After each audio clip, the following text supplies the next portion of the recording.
नमस्कार दोस्तों, सत साहेब राम रामा। हमने आपको बताया था पुस्तक ज्ञान गंगा के बारे में। आज हमारे पास फिर है पुस्तक ज्ञान गंगा। अब इसके बारे में अंदर हम पेज खोल करके आपको दिखाते हैं कि है क्या, इसमें लिखा क्या है, इसके अंदर की जो रहस्य वो है क्या, क्या तत्व ज्ञान है। जो संत रामपाल जी महाराज द्वारा लिखी हुई पुस्तक ज्ञान गंगा, जो बहुत ज्यादा पॉपुलर है आज के समय में, उसको उजागर करते हैं। सत साहिब, ये रही पुस्तक ज्ञान गंगा। जीव हमारी जाति है, मानव धर्म हमारा, हिंदू मुस्लिम सिख ईसाई धर्म नहीं कोई न्यारा। चलिए, पूर्णम कवि साय जगत गुरु तत्वसी संत रामपाल महाराज। गुरु और इष्ट देव गुरु गोविंद दोनों खड़े, काके लागू पाए बलिहारी गुरु आपने। जो गोविंद दियो मिलाए, परमात्मा ने कवि साय को मिलाया। तो एज ए गुरु, गुरु गोविंद से बड़े बताए गए हैं। तो वो इसलिए बड़े हैं, ये देखो कि उन्होंने परमात्मा से हमें मिलाया। हम आपको इसमें दिखाएंगे पेज नंबर फर्स्ट। ये है पेज नंबर फर्स्ट, भक्ति मर्यादा। ये ज्ञान गंगा देख लो, ये देखो भक्ति मर्यादा। जीव हमारी जाति है, मानव धर्म हमारा, हिंदू मुस्लिम सिख ईसाई धर्म नहीं कोई न्यारा। अब इसके अंदर देखते हैं। प्रिय भक्तजनों, आज से लगभग 5000 वर्ष पहले कोई भी धर्म या अन्य संप्रदाय नहीं था। न हिंदू, न मुस्लिम, न सिख और न ईसाई थे। केवल मानव धर्म था। 5000 वर्ष पहले जीव हमारी जाति, मानव हम धर्म, ये इसीलिए बताया गया। हिंदू न मुस्लिम न ईसाई कोई नहीं था, सभी का एक ही मानव धर्म था। और लेकिन जैसे जैसे कलयुग का प्रभाव बढ़ता गया, वैसे वैसे हमारे मतभेद होता गया। कारण सिर्फ यही रहा कि धार्मिक कुल गुरुओं द्वारा शास्त्रों में लिखी हुई सच्चाई को दबा दिया गया। कारण चाहे स्वार्थ हो या ऊपरी दिखावा, जिसके परिणाम स्वरूप आज एक मानव धर्म के 4 धर्म और अन्य अनेक संप्रदाय बन चुकी हैं, जिसके कारण आपस में मतभेद होना स्वाभाविक ही है।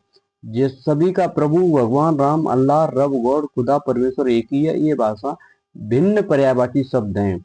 परमात्मा एक ही है और ये पर्यायवाची शब्द हैं। हम भगवान कह के पुकारते हैं, कोई राम कहता है, कोई कहता है रब, कोई कहता है गोल्ड, कोई कहता है गॉड, कोई कहता है खुदा, कोई कहता है अल्लाह। अल्लाह है परमात्मा, हे अल्लाह, हे राम, हे भगवान। तो ये पर्यायवाची शब्द है। भगवान एक है। सभी मानते हैं कि सबका मालिक एक है, लेकिन फिर भी अलग अलग धर्म संप्रदाय क्यों, ये प्रश्न उठता है। इसका आंसर यहाँ है, देखो। यह बात बिल्कुल ठीक है कि सबका मालिक रब, खुदा, अल्लाह, गॉड, राम, परमेश्वर एक ही है, जिसका वास्तविक नाम कबीर है। और वे अपने सतलोक, सतधाम, सचखंड में मानव सदृश रूप में आकार में रहते हैं।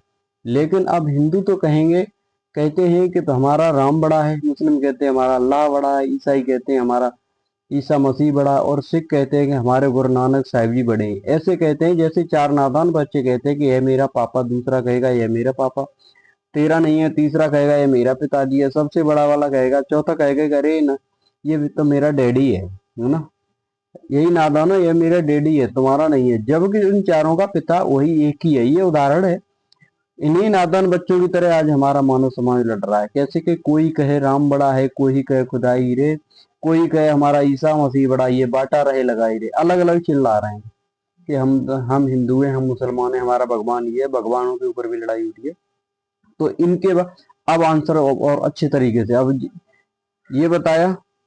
अब आते हैं यहाँ पे प्रमाण देखते हैं। जबकि हमारे सभी धार्मिक सदग्रंथों व शास्त्रों में उस एक प्रभु मालिक रब, खुदा, अल्लाह, राम, साहेब, गॉड, परमेश्वर की प्रत्यक्ष नाम लिखकर महिमा गाई है कि वह एक मालिक प्रभु कबीर साहब है। अब कैसे हैं कबीर साहब को, कैसे भगवान बताया?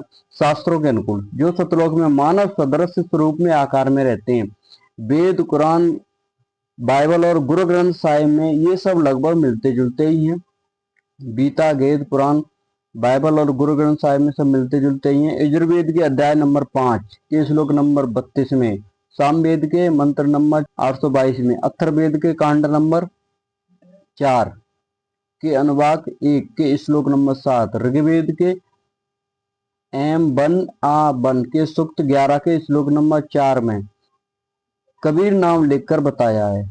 ये पूरा आप वीडियो एक बार सेव कर लेना, स्क्रीनशॉट ले लेना है इसका, या मिलान करना। ये देखो एक से एक प्रमाण दिए गए हैं। पहले भगवान कौन है, और पहले हम अपने अपने अलग अलग संप्रदाय बनाए थे।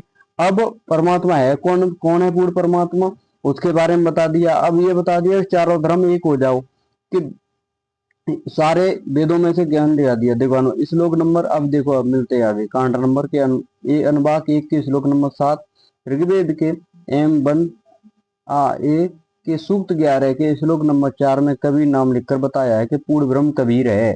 पूर्ण परमात्मा कबीर, पूर्ण में से पूर्ण और ब्रह्म में से भगवान, पूर्ण परमात्मा कबीर है जो सतलोक में आकर में रहता है। गीता जी चारों वेदों का संक्षिप्त सार है। गीता जी भी उसी सतपुरुष पूर्ण ब्रह्म कबीर जी की तरफ इशारा करती है। गीता जी के अध्याय नंबर 15 के श्लोक नंबर 16-17, अध्याय 18 के श्लोक नंबर 46, 61, 62, अध्याय 18 के श्लोक नंबर 3, 8 से 10 तथा 22 में, अध्याय नंबर 15 के श्लोक नंबर 1, 2, 3, 4 में उसी पूर्ण परमात्मा की भक्ति करने का इशारा किया है। श्री गुरु ग्रंथ साहिब प्रश्न नंबर 24 पर और प्रश्न नंबर 721 पर नाम लिखकर कबीर साहिब की महिमा गाई है। गुरु ग्रंथ साहिब में प्रमाण है, वेदों में प्रमाण है, गीता में प्रमाण है। आगे देखो, इसी प्रकार कुरान और बाइबल एक ही साथ समझो, दोनों लगभग एक ही संदेश देते हैं कि उस कबीर अल्लाह की महिमा बयान करो जिसकी शक्ति से ये सब सृष्टि चलायमान है। कुरान शरीफ में सूरत फुरकान नंबर 25 की आयत नंबर 52 से 59 में आप ये भी कुरान शरीफ में और बाइबल में आप देख सकते हैं। ये देखिए कितने प्रमाण देख दिए यहाँ पे। तभी बोलते हैं वेदों में प्रमाण है कबीर साहब भगवान है, गीता जी में प्रमाण है कबीर साहब भगवान है, बाइबल में प्रमाण है कबीर साहब भगवान है। तो ये चारों धर्मों के शास्त्रों में प्रमाण है। अब ये आप वीडियो सेव करके स्क्रीनशॉट लेके आप मिलान कर सकते हैं। और अभी हमने पेज नंबर 1 पढ़ा है, आगे पढ़ेंगे। ये रही ज्ञान गंगा पुस्तक। ज्ञान गंगा पुस्तक को आप नाम लिखिए, अपना नाम, एड्रेस, पिन कोड लिखकर, फोन नंबर लिख करके कमेंट करिए मुझे, ज्ञान गंगा आपके पास आ जाएगी। तो ये देखिए आपने ज्ञान गंगा। अब आगे और पढ़ेंगे हम, नेक्स्ट वीडियो में बताएंगे। कुल इसमें कितने हैं हम आपको बताते हैं। टोटल पेज हैं इसमें 268। तो सत्साई